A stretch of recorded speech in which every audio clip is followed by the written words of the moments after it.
the position last year in May, there were a lot of things that we didn't do prior to me getting the position. Having a full off season and getting to put a full stamp on the program and setting the standard, and that's been our motto. So as far as off-season weightlifting, off-season conditioning, off-season out there on the field, it's been tremendous. The turnout's been tremendous and everything. So I've had a full calendar year to really put my stamp on the team. It's been all of us who have come together as a family. That's been a mantra and a theme that I wanted us to get, because I felt last year we were getting kind of fractured toward the end of the season. We faced some injuries, we faced some hesitation out of guys, and so as a family, I wanted us to lay the whole Armstrong thing to rest.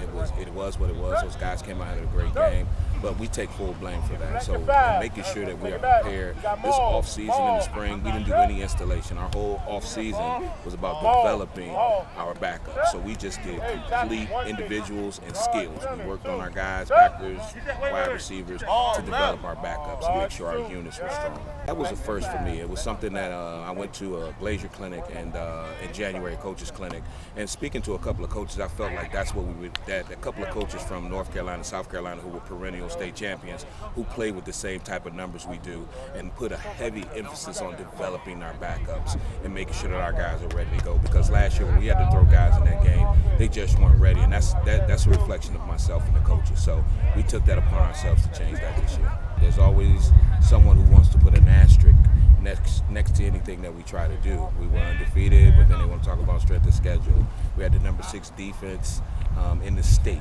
not just in 3A, but in the state as far as points allowed. And there was they wanted to put an asterisk on that. So it's very real. We take it very serious, and so it's something that not just myself, but I know the other city coaches as well. And the stigma of, let's just be honest, of how well we can coach. That's just going to be honest. I mean, we finished 10-1 last year, and we finished 12 in the coaches poll. I don't understand that. I don't understand it for the life of me. So it is real, but we got to learn to not play with that. You understand what I'm saying? So we just got to keep doing what we're doing, and at the end of the day, like our motto for this year is 4100. That's the address of our school. We're just playing for our fan base, us, and our student alumni. My biggest thing this year was to try to get these guys to become closer, to try to develop true leadership. So I started a thing that we did on Thursdays during the off season all the way back to the spring, where we do a Willow Lawn run every Thursday, right? So we leave from school, do a Willow Lawn run, and I kept telling the coaches, I'm waiting to see who's going to be the first guy to go down there and get back, then go down again.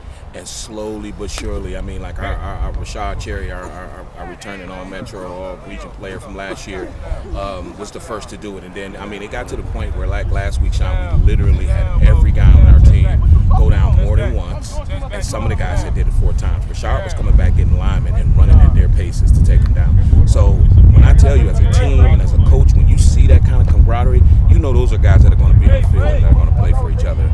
Playing in Lynchburg.